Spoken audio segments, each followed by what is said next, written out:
just won't work you out. Welcome back. We're going to be talking about the 2017 budget now, and just like 2016, 2017 also had some drama. We did hear that the budget was, I think, snatched from a certain senator's house.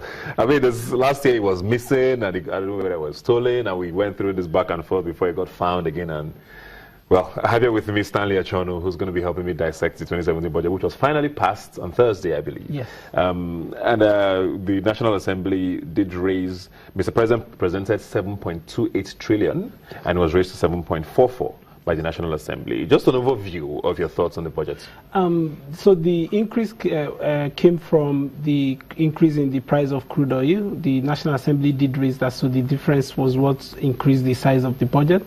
There wasn't significant change from what the President presented. Most of the increase was distributed between the National Assembly, adding 10 billion to theirs, and statutory transfer fund increased, and then the balance went to capital expenditure. So we have an increased capital expenditure this year. It went from 1.2 trillion this year to about 2.17 trillion. So that's a significant change from what we had last year. People don't seem very excited about the capital expenditure for this year, because I mean, 2016 we all got very excited because I mean it was a massive increase from what 2015 presented, which was President Jonathan at the time did.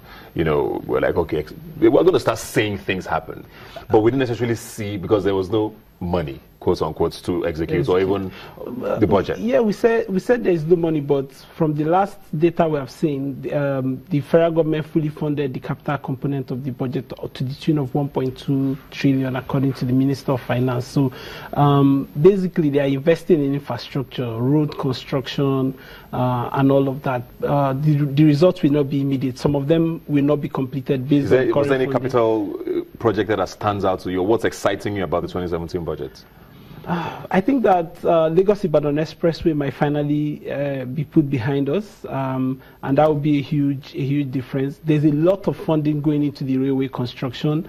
The Chinese are funding part of it, and they're very insistent that we must provide our counterpart funding. So provision has been made. A huge chunk of that, of the capital expenditure, will go to funding the rail line, Lagos-Kano, Lagos-Calabar rail line as well. Okay.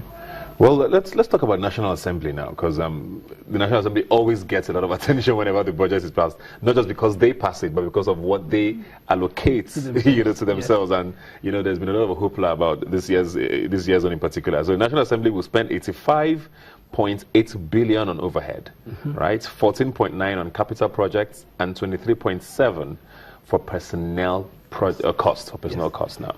I mean, those are pretty crazy numbers for 400 people plus minus. Let's not take for granted the fact that you're mentioning the numbers, because this is the first time we're seeing the details. These details. So, yes. So that was a significant step, and it was at the heart of the campaign for Open Nass that let's even see what the details are before we then begin to query how you're spending it. And as expected, the numbers are somewhat, not so surprising. It was almost as expected that accounting for how you spend that huge amount of money might become a little challenging. One instance of that got us worried was the amount that we're going to purchase of vehicles, and this is a yearly recurrence. Every time there's a major controversy in the National Assembly, there's a car-related issue.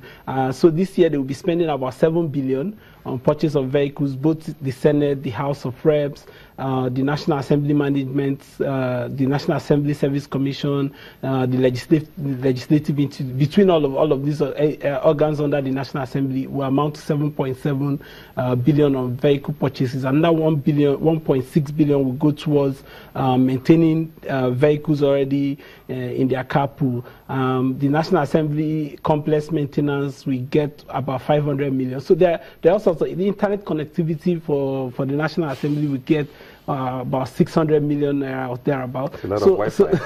A lot of Wi-Fi to go around.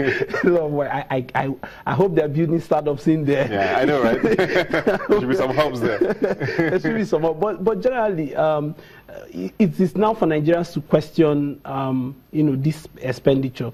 They have a lot of legislative aids. We got about 6 billion to pay their salary, another 1 billion for commission and all sorts of payment that will go to those legislative aids. But we're glad that it's open. But the next stage is to begin to say, how do we engage these guys to bring them to reality of what is on ground? For example, the budget was increased from 115 billion as proposed to 125 billion.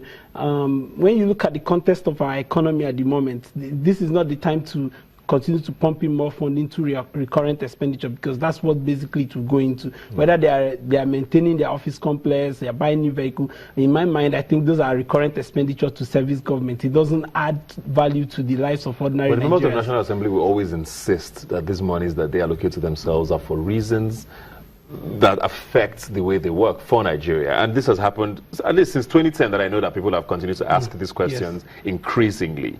So I mean, so if they insist that it affects how the country is governed and how they deliver their work, I'll just single out one particular committee of the National Assembly which should play a very critical role, which is the Public Accounts Committee.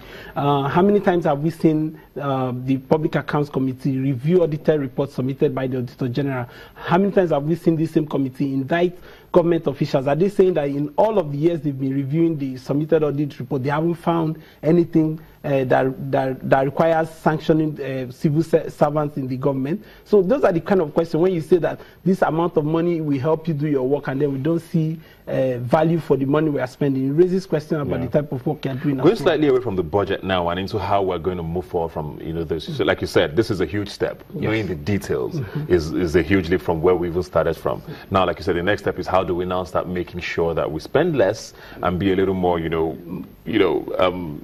spend less, pretty much,